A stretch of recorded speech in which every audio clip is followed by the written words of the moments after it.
Assalamualaikum warahmatullahi wabarakatuh. Welcome back to school.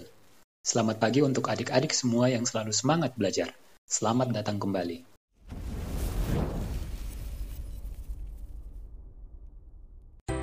Pertemuan pertama di hari ini, kakak akan membahas materi bab 1, yakni meyakini kitab-kitab Allah, mencintai Al-Quran. Namun sebelum lanjut, jangan lupa di like, komen, share, and subscribe channel ini. Terima kasih. Apa jadinya apabila kita menaiki kendaraan di jalan namun tidak memiliki tujuan yang jelas? Tentunya kita hanya menghambur-hamburkan bahan bakar dan mengganggu perjalanan pengguna jalan yang lain. Bahkan lama-kelamaan kita bisa tersesat. Betul sekali. Demikian juga dengan kehidupan manusia di dunia ini. Jika hidup tidak memiliki arah yang jelas dan benar, hanya akan menghabiskan usia tanpa memiliki manfaat dan kemudian tersesat. Lalu, siapa yang mengetahui arah dan tujuan hidup yang benar itu? Tentu saja yang menciptakan kamu, Allah Subhanahu wa Ta'ala. Maha Suci Allah yang tidak menghendaki manusia hidup dalam kesesatan. Oleh karena itu, Dia memberikan arah yang jelas dengan cahaya petunjuknya. Allah Subhanahu wa Ta'ala memberikan petunjuk mengenai tata cara mendekatkan diri kepadanya. Petunjuk Allah itu tertuang dalam kitab-kitab yang diturunkannya, yang merupakan panduan untuk kebahagiaan manusia di dunia sampai di akhirat. Kita wajib meyakini keberadaan kitab-kitab yang diturunkan Allah kepada para rasulnya tersebut. Apa itu iman kepada kitab-kitab Allah? Iman kepada kitab Allah Subhanahu wa Ta'ala berarti percaya dan yakin dengan sepenuh hati bahwa Allah Subhanahu wa Ta'ala telah menurunkan kitab-kitabnya kepada para rasulnya. Allah Subhanahu wa Ta'ala berfirman, يَهْدِي بِهِمْ لَهُ مَنِ اتَّبَعَ رِضْوَانَهُ سُبُلَ السَّلَامِ وَيُخْرِجُهُمْ مِنَ الظُّلُمَاتِ إِلَى النُّورِ بِإِذْنِهِ وَيَهْدِيهِمْ إِلَى صِرَاطٍ مُسْتَقِيمٍ.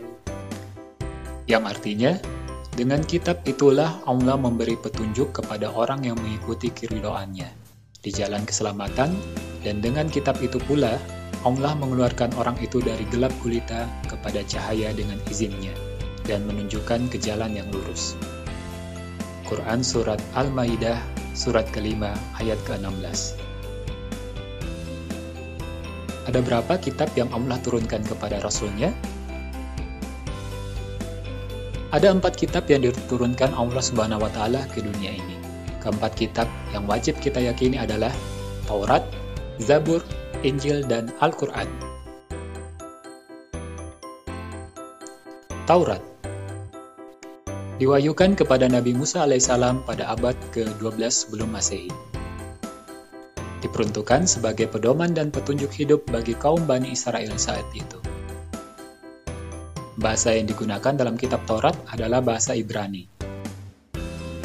Allah Subhanahu wa Ta'ala berfirman, وَلَقَدْ آتَيْنَا مُوسَى الْكِتَابَ لَعَلَّهُمْ يَهْتَدُونَ, yang artinya, dan sungguh telah kami anugerahkan kepada Musa kitab Taurat, agar mereka Bani Israel mendapat petunjuk. Quran Surat Al-Mu'minun, surat ke-23, ayat ke-49.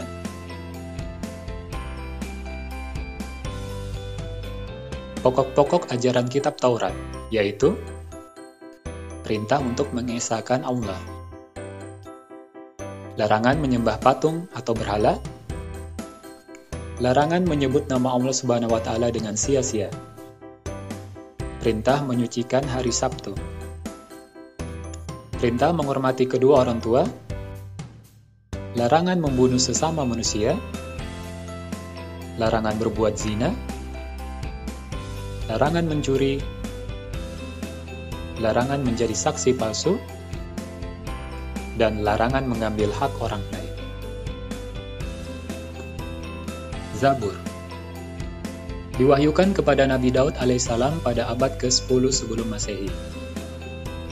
Diperuntukkan untuk bangsa Bani Israel atau umat Yahudi. Kitab ini ditulis dengan bahasa Kipti.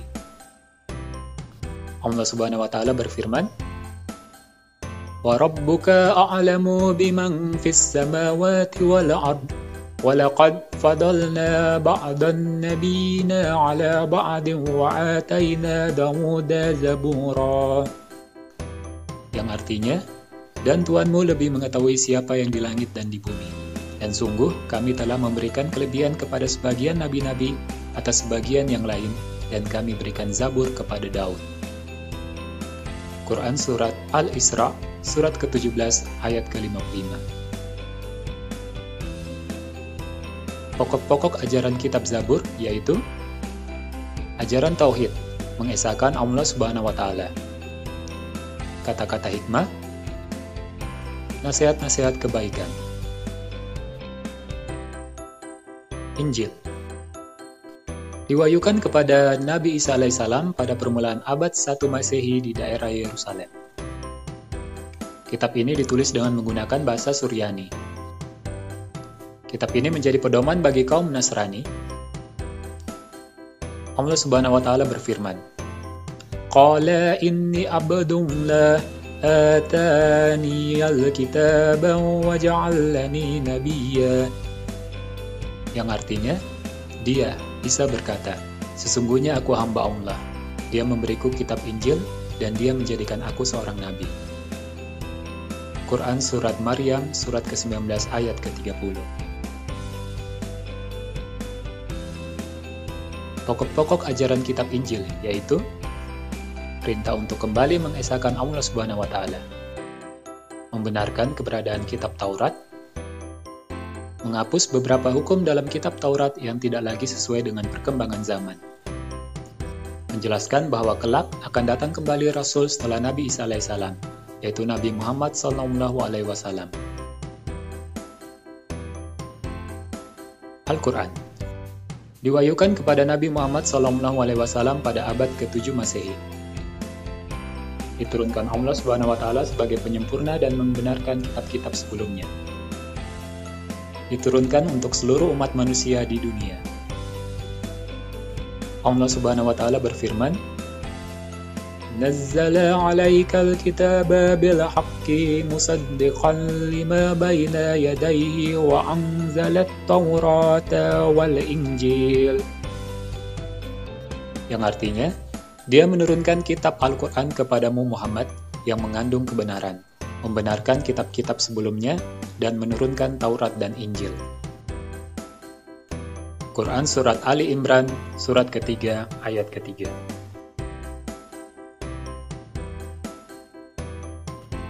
Pokok-pokok ajaran kitab Al-Quran, yaitu akidah atau keyakinan, akhlak atau budi pekerti, ibadah, muamalah, tarikh atau sejarah.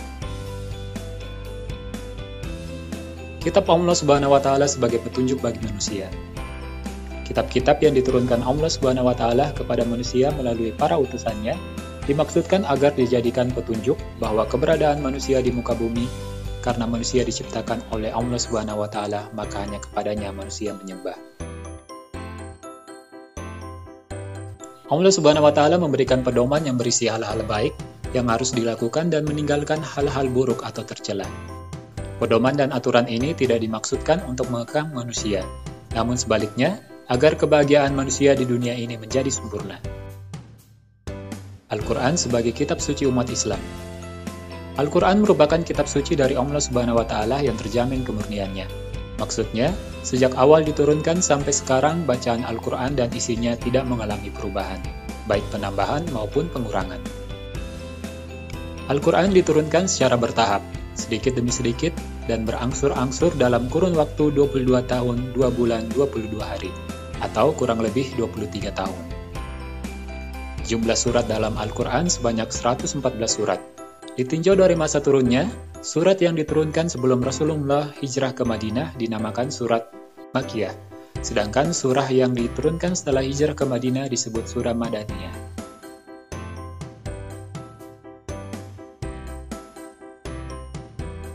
Perbedaan kitab dengan suhuf. Isi kitab lebih lengkap daripada isi suhuf. Kitab sudah dibukukan, sedangkan suhuf masih berbentuk lembaran-lembaran yang terpisah. Kitab biasanya berlaku lebih lama daripada suhuf. Hikmah beriman kepada kitab Allah Subhanahu wa Ta'ala, memberikan petunjuk kepada manusia mana yang benar dan mana yang salah. Pedoman agar manusia tidak berselisih dalam menentukan kebenaran. Memberikan informasi sejarah kehidupan orang-orang terdahulu. Manusia dapat mengetahui dan membedakan mana yang baik dan mana yang buruk. Mensyukuri segala anugerah dan nikmat Allah Subhanahu wa Ta'ala. Hati menjadi lebih tentram dan menambah ilmu pengetahuan. Memiliki sikap toleransi yang tinggi, saling menghormati dan menghargai orang lain, bahkan pemeluk agama lain. Meningkatkan kesadaran dalam menerima cobaan, ujian, dan musibah yang menimpa pada dirinya. Kerjakan 5 soal berikut. Mengapa manusia memerlukan kitab Allah Subhanahu wa Ta'ala? Sebutkan 2 contoh perilaku seorang muslim beriman kepada kitab Allah Subhanahu wa Ta'ala. Bagaimana cara beriman kepada kitab-kitab sebelum Al-Quran?